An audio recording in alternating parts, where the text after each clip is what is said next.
Another Russian serviceman who had been abandoned by his fellow soldiers has surrendered to Ukrainian fighters.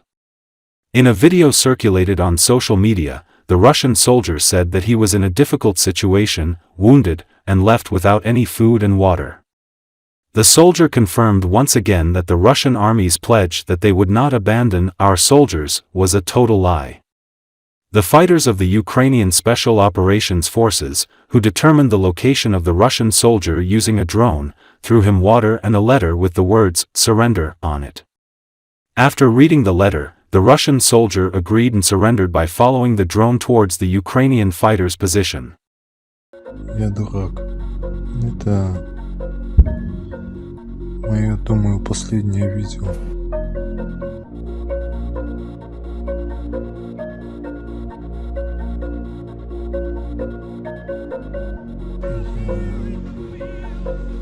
Произвол судьбы.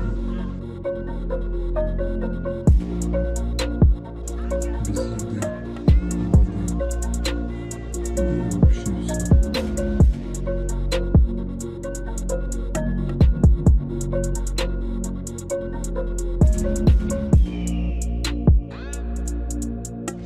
И наши лозунги, что мы своих не бросаем, это все брехня.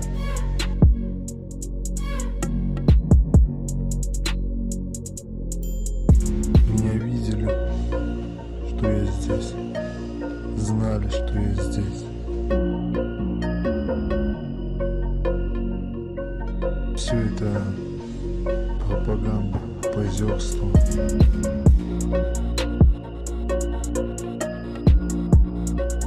А войну, если мы и выиграем, то только за счет тупо мяса, которое у нас здесь сделали.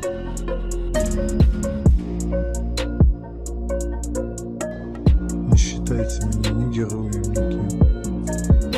Если бы сейчас я знал, куда я еду, я бы никогда в жизни не поехал.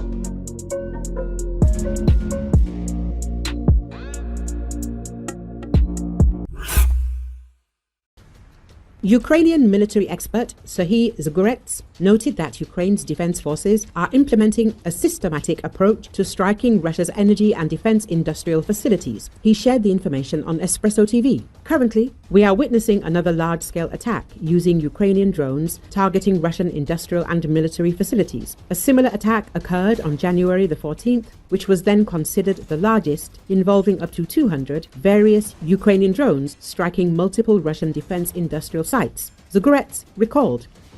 The military expert analyzed Russian social media channels, which claim that at least 11 regions of Russia, including Moscow and occupied Crimea, were targeted. This is indeed a systematic approach by Ukraine's defense forces aimed primarily at striking Russia's energy and defense industrial facilities, Zagorets emphasized. The military expert detailed the specific defense industrial facilities that were hit in Russia's Ryazan region. In Ryazan, there is an oil refinery and an oil depot. The Novoryazan TPP also came under strikes from Ukrainian drones. This demonstrates the effectiveness of identifying Russian targets and the reliability of systematically hitting Russian industrial and defense facilities, Zagorets explained.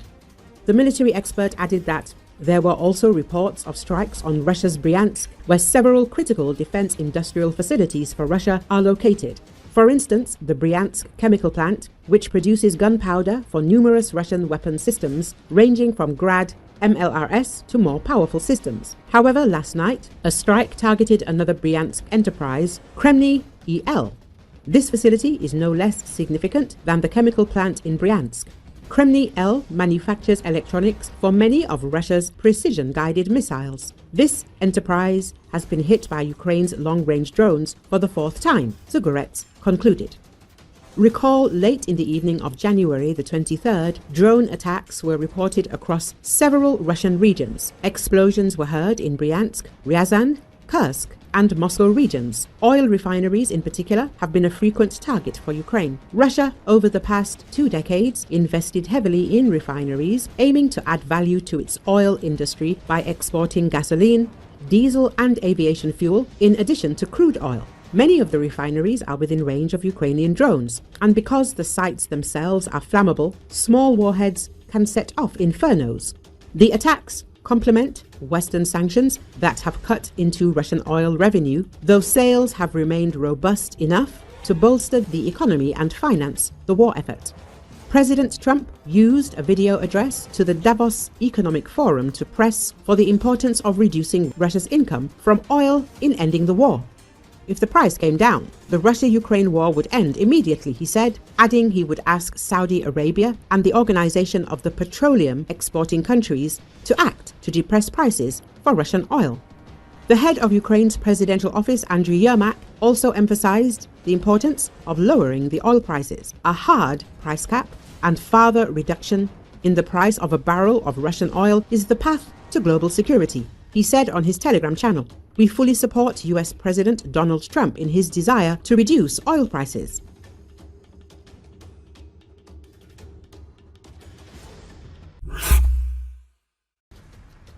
The European Union has demanded that the new Syrian authorities get rid of the foreign military presence, meaning Russian military bases.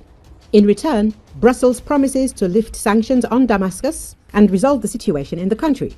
This was stated by a high-ranking EU representative. The European Union is greatly hampered by Russian military bases in Syria. Therefore, one of the main conditions for lifting sanctions on Damascus in Brussels was the complete elimination of foreign military presence in Syria. But if European officials pose the question this way, then what about American or Turkish troops located in Syrian territory? Or is it something completely different, and the ban does not apply to them? I would like to see how the Europeans will drive the Americans out of the oil fields. We have already conveyed to the new authorities in Syria that part of normalization in Syria must include getting rid of any foreign presence, military presence or interference. There are 3 countries there, and one of them is Russia. So yes, we continue to ask them. They said they will look into the future, said the representative of the EU. The transitional government of Syria itself has not yet commented on the EU's demand, and regarding the Russian military bases, they say that negotiations are ongoing and no decision has been made yet. The breach of the agreement on the port of Tartus has nothing to do with the MTO clause. At the same time, the Russian Ministry of Defense is removing excess military equipment from Syria. Meanwhile, as the Russian Foreign Ministry stated, both Russian military bases may be given temporary status as humanitarian hubs. As they say in Russia, there is nothing more eternal than the temporary. Recall, Syrian transitional government has cancelled a contract over the management of Tartus port with Russian firm STG Stroy Transgas. The cancellation of the contract was because the company had failed to fulfill the terms of a 2019 deal that would have seen investments in infrastructure, according to Reuters, citing 3 Syrian businessmen. Syrian newspaper Al Watan had previously reported the news, quoting the head of Tartus Customs, Riyad Judi.